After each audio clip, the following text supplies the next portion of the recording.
Good morning, everyone.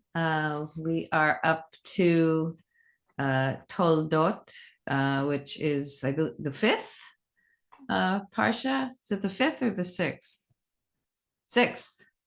Um, so what struck me in about my 10th rereading of this before this morning is that the stories in each Parsha as we move through Genesis, the book of Breshit, are really spilling over each other and reflecting each other and mirroring each other. And the same things are happening over and over. The human families, which is the human lineage, like that's Tol'doth. This is the lineage, and we all come from this lineage, are having the same experiences over and over, and each figure is here to teach something, to reveal something to the creator about how the creative energy, the Elohim, the Shekhinah is manifesting in this world. So there's variety, and yet there's just the same things. I don't know how many people notice that in this parsha, there's a whole thing again about King Abimelech, and just as we were disturbed, I hope, by the passages earlier between Abraham and Sarah, where Abraham, and there's never anything about love really between Abraham and Sarah. So it's not totally weird. But the whole passage is in the previous parshiot where they take refuge with this king Abimelech, and Abimelech wants to take Sarah for his harem, and because she's so beautiful, she represents beauty. Let's look at it spiritually rather than from a misogynist lens of beauty. And Abraham says to Sarah, pretend you're my sister. Well, the same thing happens between Isaac and Rebecca. It's like, where did that come from? It's like it's just dropped in there because there is love between them.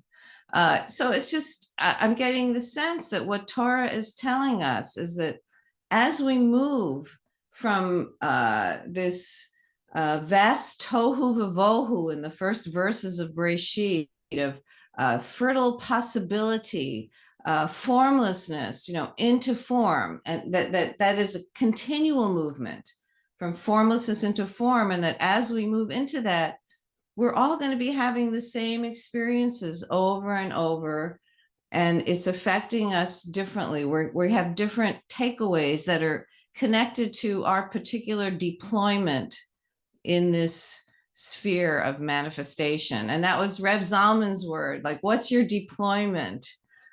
So that's kind of my big picture entering into some aspects of this week's Parsha, Tol'doth. And I just want to say that looking at the families and the stories this way, as which are the characters that I particularly feel drawn to, it's probably because there's something about their deployment, their role, what they're doing here, their struggle that is speaking to us as individuals in our lives. And of course, that's what makes this Torah so alive and exciting and relevant. So the opening of Tol'doth, which is translated as, this is the line of Abraham and Isaac, or these are the descendants, or this is the lineage. Rebecca is given a central piece right from the beginning of this Parsha. And one of the ways that she's so centralized here, which flows directly from last week's, so there this continual cycle and repetition, is that Isaac prays for her, not like for her, like I'm doing her a favor, but Isaac is so connected to Rebecca. So we are being really introduced to a completely new concept of love in Torah, that these two souls are so connected that his prayers are, pray that Rebecca can get pregnant. Like Isaac's very prayers to God are Rebecca's prayers. So it's this is a beautiful movement, I think, in the development of humanity to a new kind of love. And I could just kind of imagine that this, the formless Elohim, the creative energy that's flowing through the whole story that's at the core of Judaism is seeing this for the first time. Look at this. These two humans that I created in my second attempt at creating the human, they've achieved this beautiful level of love where Isaac's prayers are Rebecca's prayers, that they're speaking to me in the same voice. So it's beautiful, I think, holding out the possibility. This can generate hope for us, the possibility that the unification of the masculine and the feminine, which, as Sarah Yehudit Schneider says, is the path of Judaism, that is the path to the promised land, is the unification of the masculine and feminine. Oh, it's happening. It's happening through, or can happen in a moment, through this union of Isaac and Rebecca. So what is this union? And it takes me back to something we actually talked about, I think, in this group last week, that all the signs that Rebecca herself is the embodiment of the Shekhinah, the formed emanation, what's another word for emanation? The embodiment, the being revealed in a form that we can recognize, right? That she herself is the emanation of the Shekhinah, of that she's not just the vessel, as we see in a moment. Her womb is clearly the vessel for all form, because Jacob and Esau, who are in her womb, do represent all the strains of humanity, all the strains of the humanity that Torah is extremely engaged in. So there's so many signs that Rebecca herself is the Shekhinah. And I found in my wanderings through so many different Jewish teachings about this, that the first sign that she is actually the Shekhinah. So by the way, that would mean that Isaac's prayers are so in sync with the Shekhinah, with the divine light as it's revealed through form among us, right? The first sign is that she ran to water all of Eliezer's camels. I almost said cattle, camels. So Eliezer, we might remember, was who Abraham sent to find a wife for Isaac.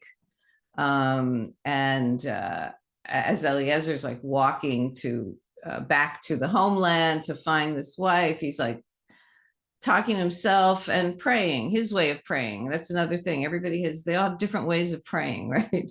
and the prayers are responded to in different ways. So, his is like, oh gosh, please, like, make it really obvious, who's supposed to be the wife.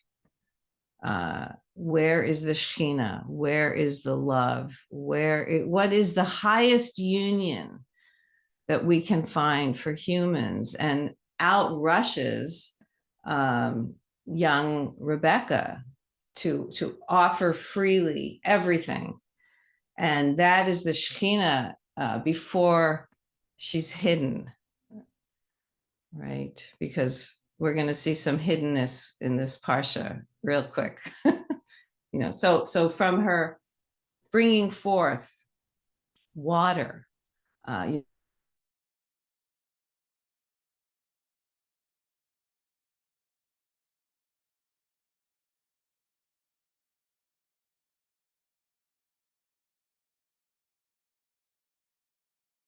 forward in the story to last week, where uh, she sees the Shekhinah, Rebecca, sees Isaac in the field.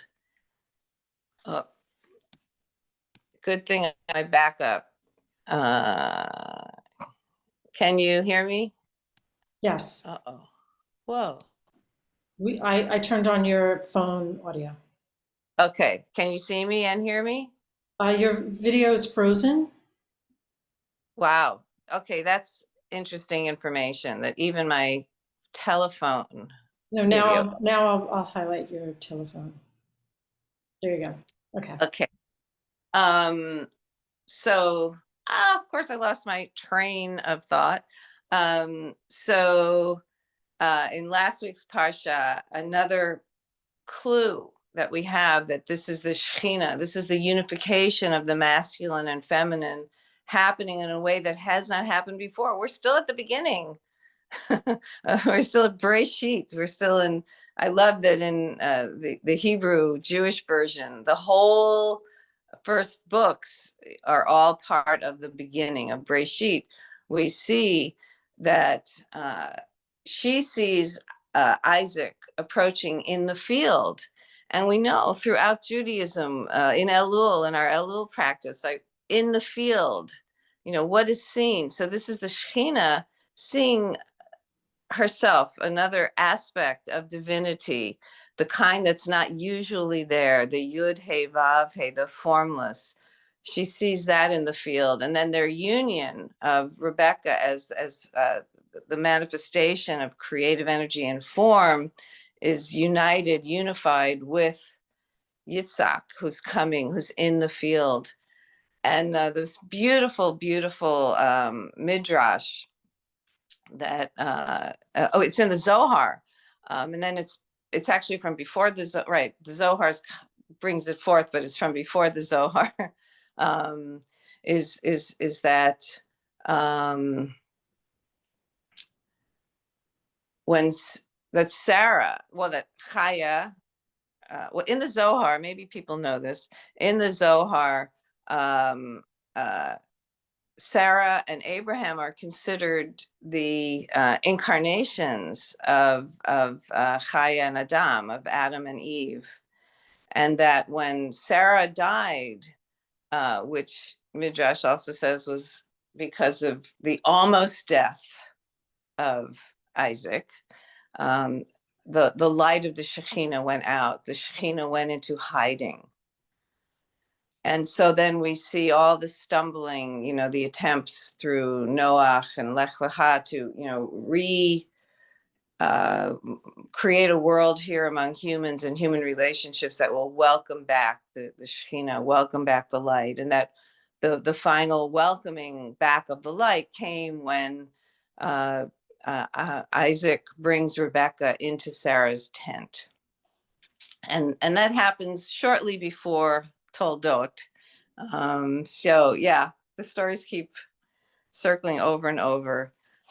So they went into the tent of the Shekhinah, which of course, if we think ahead, it's like, oh, the Ochel Moed, they're in the tent where the unification of the light of creation and the beauty and the possibility uh, and the human foibles and our human karma and our ancestral trauma and everything can be healed because they come together. And I was thinking, by the way, that's the meaning of Jacob was a man of the tent. That Jacob was read in the next generation. That the story is in this week's parsha. That he too will be a man of the tent of the Shekhinah, and that is, for me, a more appealing way to think of why Jacob is chosen. It's not because there was something wrong with Esau, which is how so much of our tradition uh, tries to understand why Jacob was chosen. It's not that. It's because he has this particular way of connecting with the Shekhinah, of unifying the masculine and feminine creative energy. So I know I'm way over time. I'll just say that uh, what Tol'doth brings right at the beginning is the struggle of form. So Rebecca herself is the womb for all of creation. Her womb is also the holder of the tohu vavohu, from the beginning, just the unformed potential, the fertile void, which is how my Buddhist teacher Thich Nhat Hanh defines emptiness, the Buddhist notion of emptiness. It's not nothingness. It's actually uh, completely the state of fertility. And so what happens after Isaac prays for her and they have this union of love and they're showing these new forms of love on earth? What happens? There's a war in her womb. In her womb, the children pressed against each other. And this is, of course, the fear, the lament of every mother, that why so many young people in our world today are choosing to not have children, right? Because there's so much war, and war against the climate, war against different peoples. So people are backing off of fertility. And so Rebecca is modeling that for us also. She cries out to God. And this is uh, considered to be the only time that any one of the priestesses turned our matriarchs actually speaks with God. She says, if what I'm carrying is war and strife, why live? If what I'm generating, through my best intentions, if what I'm generating is war and strife, why produce life? And this is, of course, such a question in so many countries for our time. And the response is this beautiful and troubling verse, which I printed out.